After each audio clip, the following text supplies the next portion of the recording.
Jadi bukan bentuk doktrin-doktrin atas kemuliaan nasab. Itu tidak dibenarkan. Karena at-tafakhur fil ansab haram.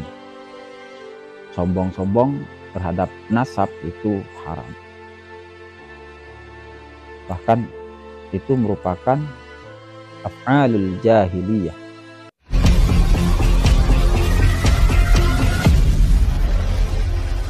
Baik, assalamualaikum warahmatullahi wabarakatuh. Dalam video ini saya ingin tegaskan terkait polemik nasab yang selama ini kita bahas ya. Cukup lama, sudah sekitar 6 bulan, sekitar 5 bulan lah.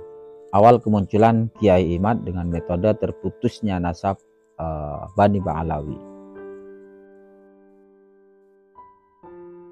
Lalu proses-prosesnya pun kita ikuti. Dari sisi kajian nasabnya, saya pikir ini sudah mulai ke ujung ya, sudah mulai di ujung. Dan mungkin saatnya kita ambil kesimpulan bahwa nasab para habaib Bani Alawi itu nasab bermasalah. Mengacu pada kajian Kiai Imaduddin yang menggunakan metode terputusnya catatan-catatan selama 550 tahun. Tuh. Lalu kemudian dilanjutkan pada diskusi yang di Banda Acrab itu diputuskan bahwa nasab Bani Alawi itu mukhtalaf fih, artinya dalam perdebatan. Belum ada tanda-tanda tahqiqnya nasab Bani Alawi tersambung kepada Rasulullah SAW. Yang menjadi acuan sahnya nasab Ba'alawi selama ini, beberapa ulama nasab yang mengesahkan, yang mengisbat nasab Bani Alawi itu di atas abad ke-9. Dan itu sudah dianggap cukup. Kalau mengacu pada metode Kiaimat, yaitu bahwa nasab mereka tidak terbukti tersambung kepada Rasulullah SAW karena tidak bisa mendatangkan catatan sezaman ataupun yang mendekati sezaman. Walaupun juga metode Kiaimat itu masih juga dalam perdebatan. Intinya kajian baik melalui medsos ataupun diskusi-diskusi tersebut nampaknya masih dalam polemik, terus dalam polemik. Lalu kita merujuk pada tes DNA. Ketika kita membahas tes DNA, rata-rata dari para habib Bani Alawi itu tidak melakukan tes DNA untuk memberikan tarjih terhadap pengakuan mereka sebagai keturunan Rasulullah SAW. Bahkan menurut informasinya ada sebagian habaib itu yang melakukan tes DNA justru tidak terbukti. Justru gen mereka tidak ke kabilah Arab. Itu menurut informasinya. Ya, kita lihat juga bahwa habib-habib ini juga menentang adanya tes DNA. Tidak bisa dibuat membatalkan nasab. Ya, tetap semua dalam polemik. Semua dalam polemik. Lalu kita mengacu pada pernyataan Ketua Umum PBNU yang mengatakan, sudahlah kita baiknya husnudzon saja terhadap nasab para habaib ini. Orang dasarnya prasangka, ya bisa prasangka baik, prasangka buruk. Tapi kalau kita mengacu pada husnudzon, maka sebaiknya kita husnudzon saja. Kalau secara pribadi saya dari sisi kajian literasinya ataupun secara catatan, saya lebih condong kepada kajian Kiai Haji Imaduddin yang menyatakan tidak terkonfirmasinya nasab Bani Alawi. Tidak terkonfirmasi kepada Rasulullah SAW. Cuman sebagai ta'adub saya,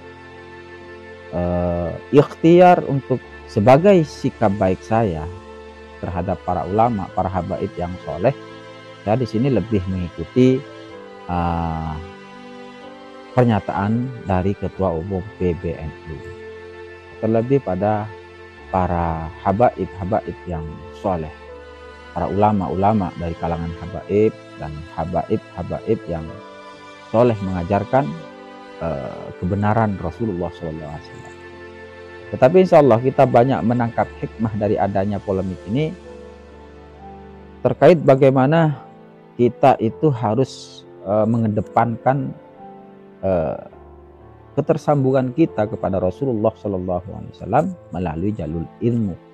Jadi tidak bisa dibenarkan kalau ada seorang oknum Habib itu bahwa nasab itu lebih unggul daripada ilmu. Itu tidak bisa dibenarkan. Dan itu sesuai dengan yang dijelaskan oleh Rois Am PBNU, Kiai Haji Miftahul Akhyar, man batta'a bihi amaluhu lam yusri nasabuhu. Jika amal seseorang itu lemah, maka nasabnya tidak bisa menolong seseorang tersebut.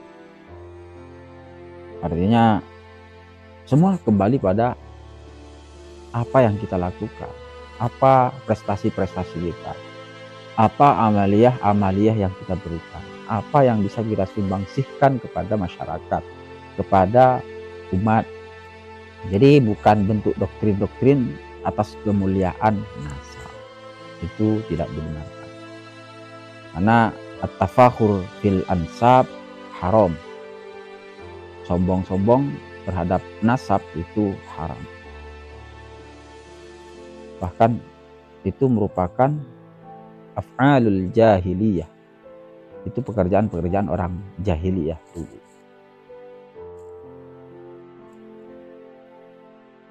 Sekarang ada baiknya kita lebih fokus pada masa depan. Masa depan bangsa, masa depan umat, masa depan masyarakat Indonesia. Terlebih pada 2004 nanti kita akan menghadapi perhelatan besar ya, yaitu pergantian presiden. Tentunya ini akan menjadi proyek besar bangsa Indonesia di dalam menentukan siapa pemimpin kita. Dan ini yang lebih penting. Karena kalau kita melihat pergerakan peta politik di Indonesia ini, kita melihatnya ada kelompok-kelompok yang menggunakan narasi-narasi agama untuk kepentingan politik, untuk tujuan-tujuan kelompok, tujuan-tujuan politik mereka. Mereka menggunakan politik identitas, dan itu sudah dinyatakan oleh Bapak Presiden, Ketua Umum PBNU, dan diikuti para tokoh-tokoh yang lain untuk memerangi politik identitas. Artinya di 2004 nanti kita harus flashback ke pemilihan sebelumnya, di mana di pemilihan sebelumnya itu kental sekali adanya politik identitas. Nah, di tahun 2024 ini bagaimana kita bisa memfokuskan, memberikan edukasi, memberikan counter terhadap orang-orang, terhadap kelompok, terhadap parpol-parpol yang didukung oleh kelompok-kelompok tertentu yang menggunakan politik identitas, dan itu yang harus kita lawan. Ke depan kita akan terus berikan counter, kita akan edukasi masyarakat agar tidak tertipu atas nama agama untuk kepentingan-kepentingan kelompok, kepentingan-kepentingan partai, untuk kepentingan-kepentingan politik. Terkait para nasab Habib Bani Alawi, itu kita kesampingkan dalam kondisi nasab yang bermasalah.